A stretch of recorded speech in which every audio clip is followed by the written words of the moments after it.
Hello friends, स्वागत है आप सभी का आपके अपने YouTube channel study session with HM में।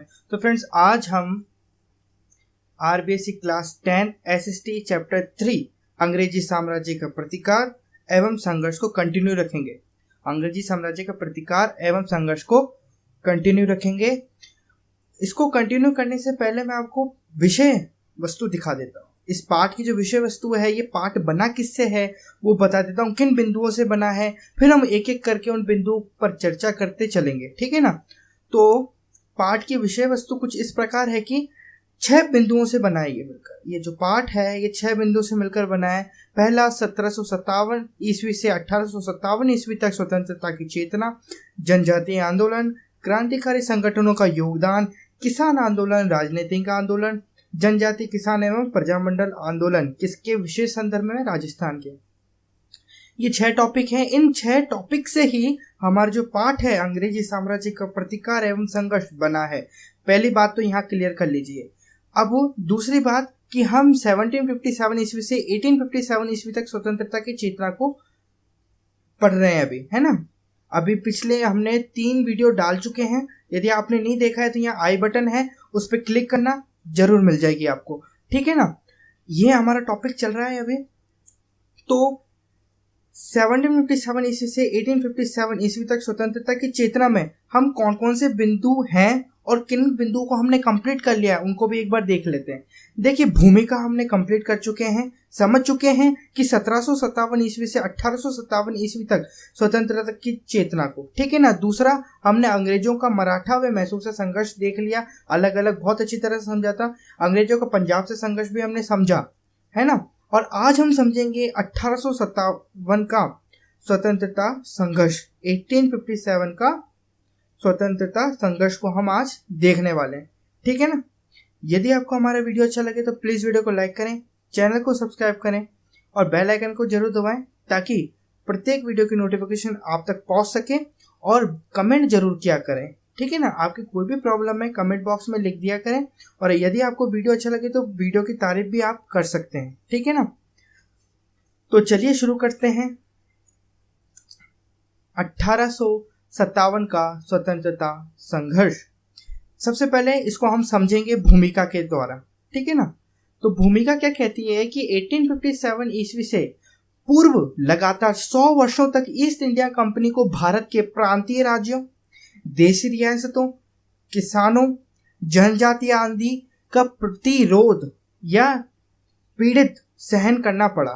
मतलब यहाँ क्या कह रहे हैं कि 1857 ईस्वी से पहले लगातार 100 वर्षों तक ईस्ट इंडिया कंपनी ने भारत को क्या करा? पीड़ित करा। और भारत के किन किन क्षेत्रों को पीड़ित करा? प्रांतियों को, प्रांतीय राज्यों को, देशी रियासतों, किसानों और जनजातियों को, ठीक है ना।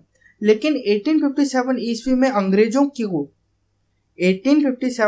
अंग्रेजों को पहली बार भारतीयों के संगठित विरोध का सामना करना पड़ा। संगठित विरोध यानी एकजुट विरोध का सामना करना पड़ा। लेकिन अंग्रेजों ने कूटनीति एवं आपसी फूट का लाभ उठाकर इस प्रतिरोध को विफल कर दिया।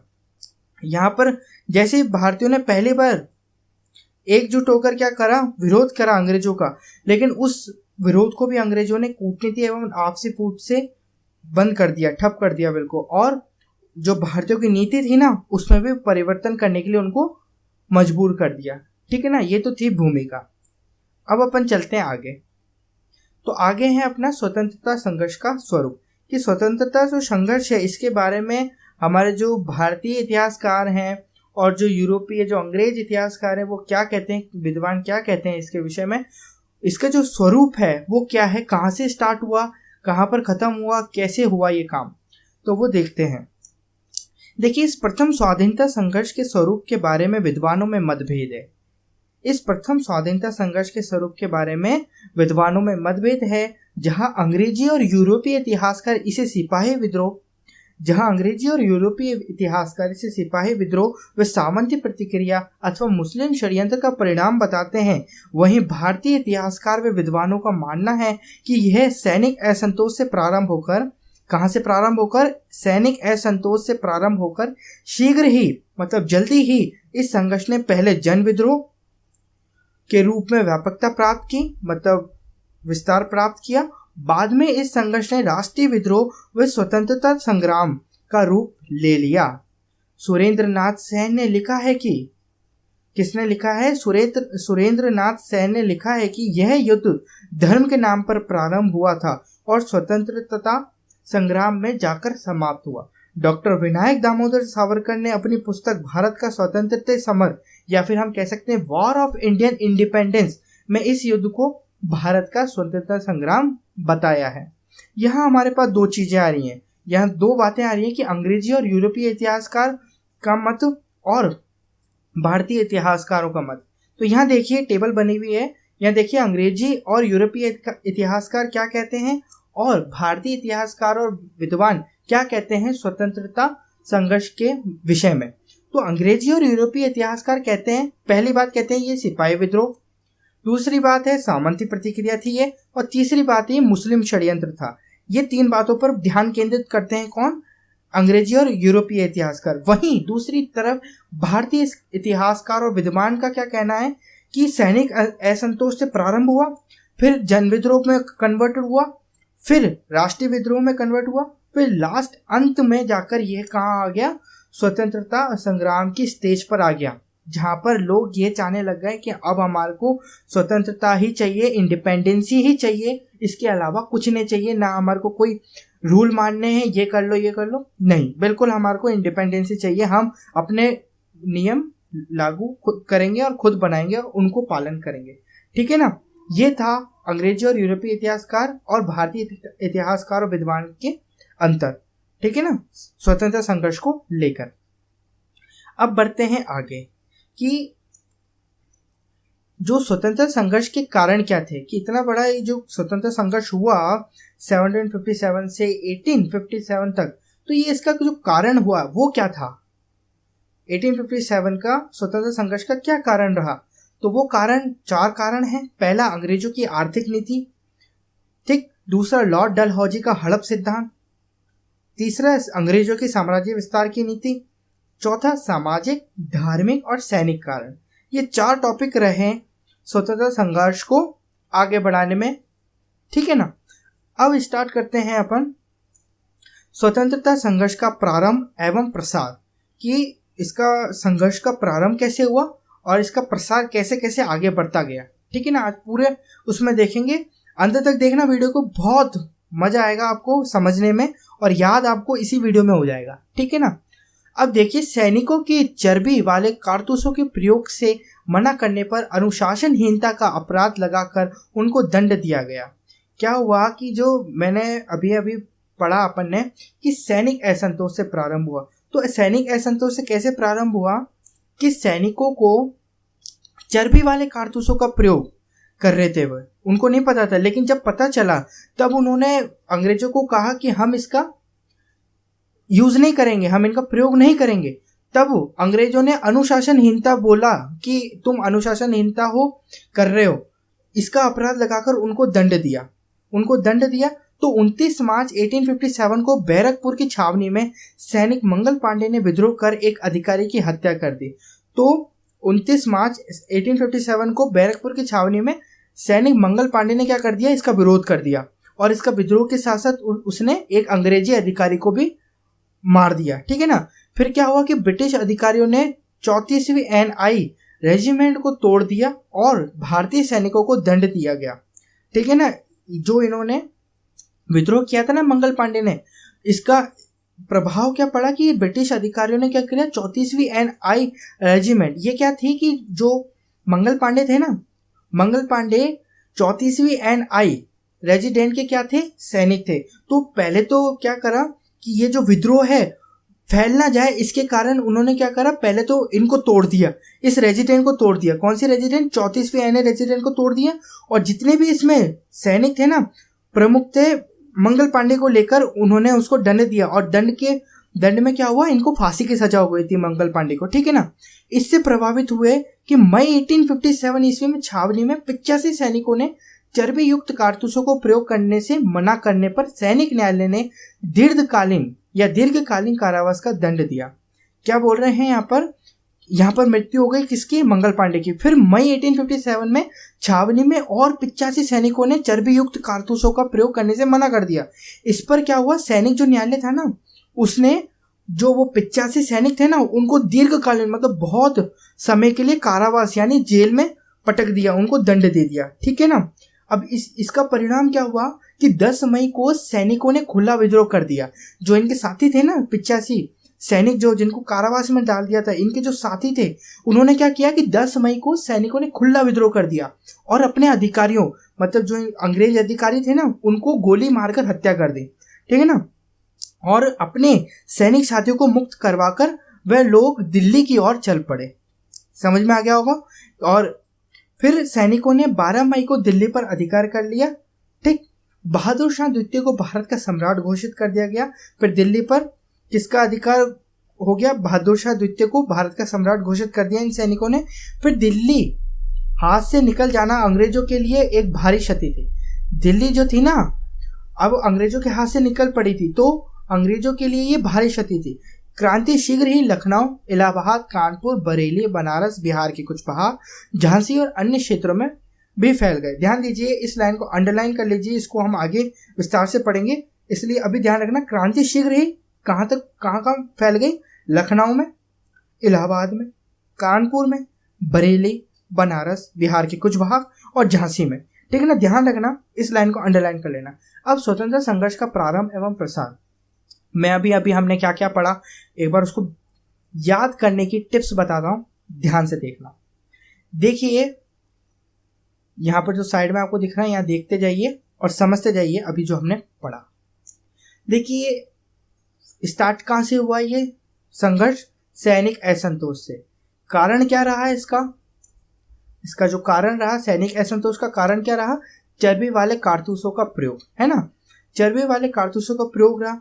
तो चर्बी वाले कारतूसों का पहले व्यक्ति जिसने चर्बी वाले कारतूसों का प्रयोग करने का विद्रोह किया, ऐसा कौन सा व्यक्ति था जिसने पहला विरोध किया किसका? चर्बी वाले कारतूसों का प्रयोग ना करने के लिए। वो कौन थे? अभी हमने पढ़ा कौन थे? मंगल पांडे। ठीक है ना। सैनिक असंतोष से प्रारंभ हुआ।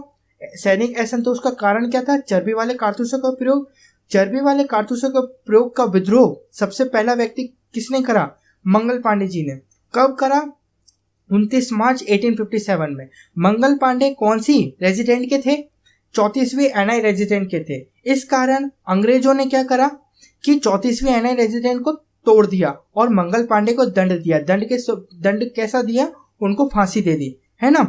फिर 29 मार्च 1857 के ठीक एक महीने बाद क्या हुआ कि मई 1857, ठीक एक महीने बाद यानी मई 1857 में, अभी मार्च चल रहा था, अप्रैल छूट गया मई में। मई 1857 में क्या हुआ कि 85 सैनिकों ने चर्बी युक्त कारतूसों का प्रयोग करने से मना कर दिया। क्या हुआ कि मई 1857 में 85 सैनिकों ने और मना कर दिया कि हम चर्बी वाले कारतूसों का प्रयोग नहीं करेंगे। तो इससे क्या हुआ कि अंग्रेज गुस्सा हो गए और अंग्रेजों का जो सैनिक न्यायालय था ना, उन्होंने इन सैनिकों को जेल में करा दिया गया, है ना। इनको जेल में बंद कर दिया। अब इनको जेल में बंद करा दिया और इनके जो साथी थे, इनके बाहर साथी भी तो थे ना। तो 10 मई 1857 में उन साथियों ने अंग्रेजों अधिकारियों पर आक्रमण कर दिया। आक्रमण करके उनको मार डाला, गोली मार दी और इन जो 85 सैनिक थे ना, इनको बाहर निकाल लिया, जेल में से बाहर निकाल लिया और खुला विद्रोह कर दिया। 10 मई 1857 को खुला विद्रोह कर ये कहाँ आ गए? अपने साथियों को जेल से छुड़ा दिया, ये तो हो गया। फिर सभी सैनिक दिल्ली की ओर गए। 85 सैनिक और इनके जो साथी जिन्होंने इनको निकलवाया था, ये सब कहाँ गए? दिल्ली की ओर बढ़े। दिल्ली की ओर गए तो दिल्ली की ओर आपको पता ही है 12 मई को दिल्ली पर अधिकार कर लिया इन्होंने और वहां पर बहादुर शाह द्वितीय को भारत का सम्राट घोषित कर दिया। फिर क्रांति यहां से बढ़ चुकी थी। क्रांति शीघ्र ही लखनऊ, इलाहाबाद और यहां तक बढ़ चुकी थी। ठीक है ना। 12 मई को दिल्ली पर अधिकार कर लिया किसने? सैनिकों ने। और वहां पर किसको सम्राट बना दिया? बहादुर शाह द्वितीय को। इतना समझ में आया? ये था, स्क्रीनशॉट ले लेना इसका। इसके आगे क्या हुआ कि अंग्रेजों ने दिल्ली पर पुनः अधिकार करने के लिए पंजाब से सेनाएं बुलवाई।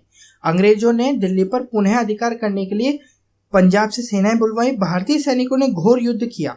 भारतीय सैनिकों ने, मतलब यही जो सैनिक थे ना अपने, इन्होंने घोर युद्ध किया, लेकिन अंत में सितंबर 1857 ईस्वी में अंग्रेजों ने दिल्ली पर पुनः अधिकार कर लिया।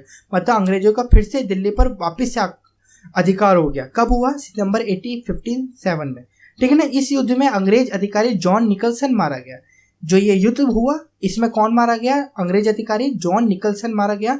सम्राट को बंदी बना लिया गया, यानी बहादुर शाह को बंदी बना लिया गया। दिल्ली के निवासियों से प्रतिशोध लिया गया, दिल्ली के जो सारे निवासी थे उनसे बदला लिया गया। और लेफ्टिनेंट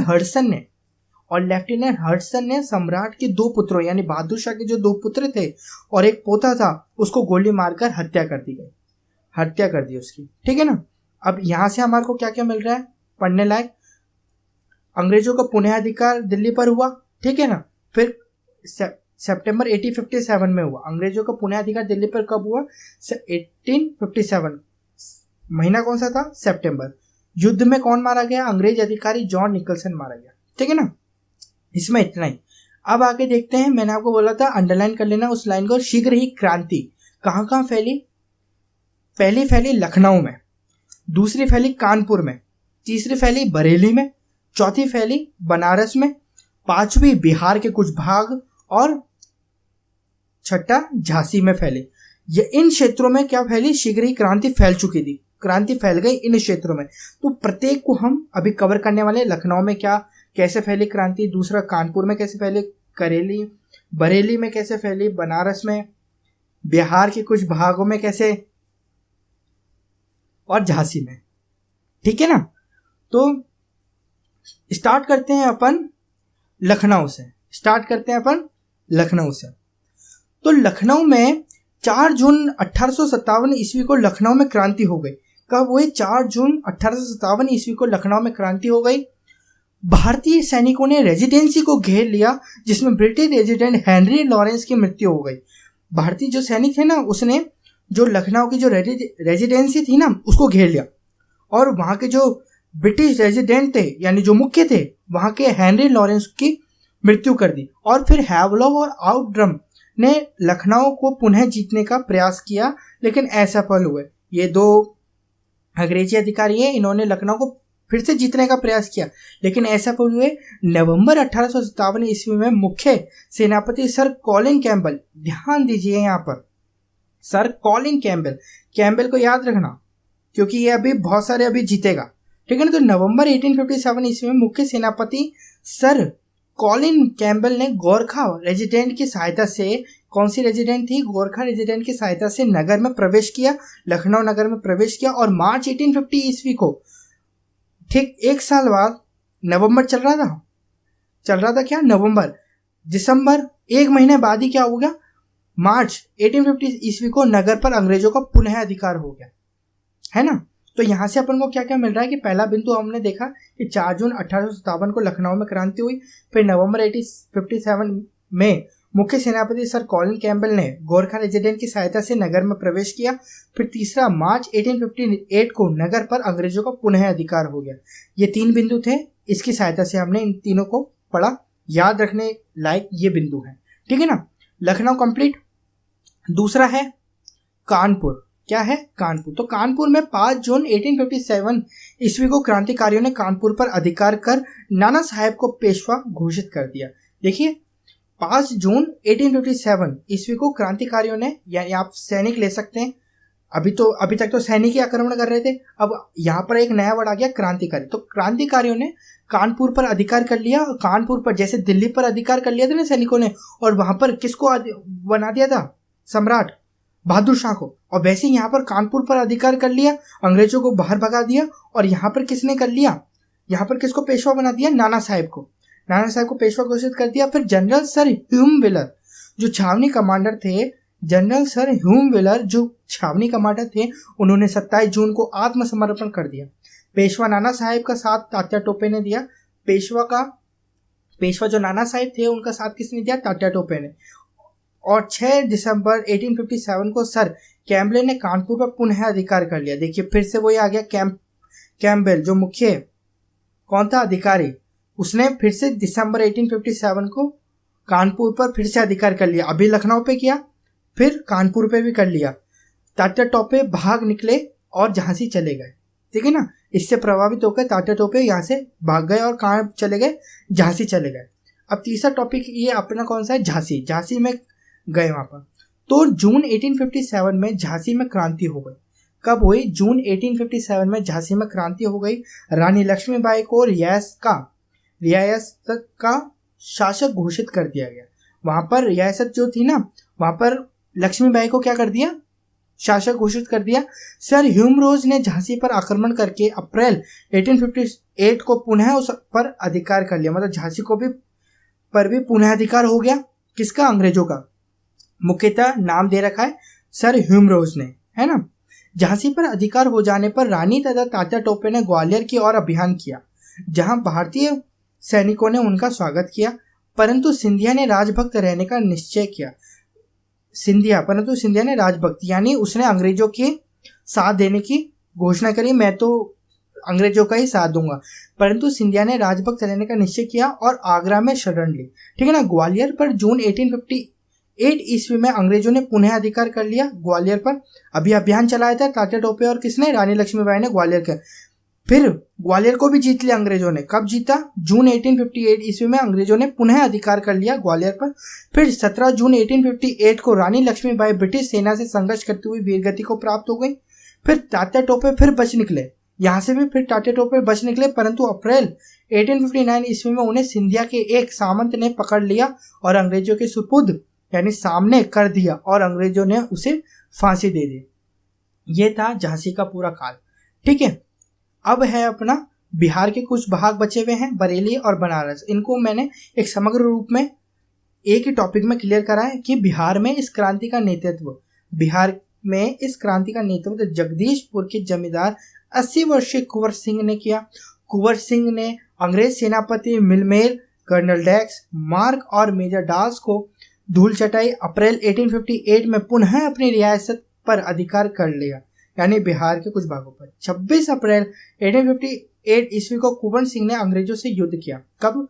26 अप्रैल 1858 ईस्वी को कुंवर सिंह ने अंग्रेजों से युद्ध किया, लेकिन सफलता नहीं मिली। ये तो हुआ बिहार का।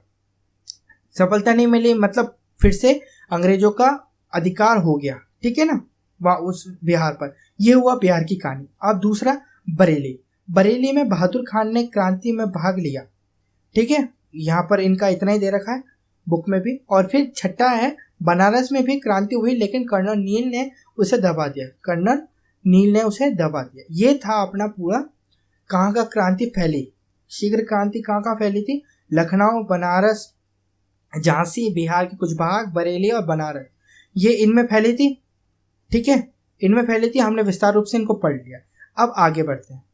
आगे क्या दे रखा है कि उत्तर भारत की अपेक्षा, उत्तर भारत जैसे आता है जम्मू कश्मीर, पंजाब, हिमाचल प्रदेश, हरियाणा, दिल्ली, उत्तराखंड, ये जो आपको मैप दिख रहा है ना, इसके ऊपर का जो भाग है, उत्तर भारत की अपेक्षा दक्षिण भारत में सैनिक क्रांतिकारियों की संख्या कम थी। दक्षिण भारत में क्रांतिकारियों की सेना थोड़ी कम थी। फिर भी इस महान संघर्ष में दक्षिण भारत के भी अनेक क्रांतिकारी शहीद हुए, सजाएं भुगती एवं बंदी बनाए गए। मतलब सजा के तौर पर उनको भुगतान भी देना पड़ा, उनको बंदी भी बना लिया गया। 1857 ईस्वी के स्वतंत्रता संग्राम के दक्षिणी भारत के प्रमुख नेतृत्व करने वालों में रंगबापू जी गुप्ते सतारा के थे, सोनाजी पंडित, रंगाराव पांगे व मौलवी सैयद अलाउद्दीन जो हैदराबाद के थे, भीमराव व मुडरगी, छोटा सिंह जो कर्नाटक के थे, अंडाजी फडणवीस जो कोल्हापुर के थे, क्या है इनका नाम? अंडाजी फडणवीस जो कोल्हापुर के थे, गुलाम घोष व सुल्तान बख्श जो मद्रास के थे, अरुणागिरी व कृष्ण चिगलफुट के थे। देखिए जो नाम है ये दक्षिण के हैं, इसलिए आपको थोड़े से अजीब से लग रहे होंगे, है ना। तो मुलगाबाल स्वामी जो कोयम्बटूर के थे, मुल्ला सनी, विजय कुदरात जो केरल के थे, आदि विशेष उल्लेखनीय हैं। ठीक है ना। ये दक्षिण भारत में कम थे। दक्षिण भारत में जो संघर्ष हुआ इसके अंदर थोड़े कम क्रांतिकारी थे, लेकिन जो क्रांतिकारी थे, वो जो प्रमुख क्रांतिकारी थे, उनके नाम आपको उल्लेखनीय दे दिए, उनको आपको बता दिया गया है कि भाई याद रखने के लिए ये ठीक है। फिर इस प्रकार 1857 का स्वतंत्र संघर्ष संपूर्ण राष्ट्र में व्याप्त रहा था तथा इस संघर्ष में सैनिकों के साथ सभी क्षेत्र, भाषा, धर्म एवं जाति के लोगों तथा कृषकों में जमींदारों ने भाग लिया था। ये था स्वतंत्रता संग्राम। अपन ने पूरा पहला टॉपिक कंप्लीट कर लिया 1757 से 1857 तक पूरा कंप्लीट कर दिया। ठीक है, अगले वीडियो में हम देखेंगे इसके आगे का सेकंड पॉइंट। यदि आपको हमारा वीडियो अच्छा लगा तो प्लीज़ वीडियो को लाइक करें, चैनल को सब्सक्राइब करें, बेल आइकन को जरूर दबाएं सब्सक्राइब करके, ताकि प्रत्येक वीडियो की नोटिफिकेशन आपको मिल सके। तब तक के लिए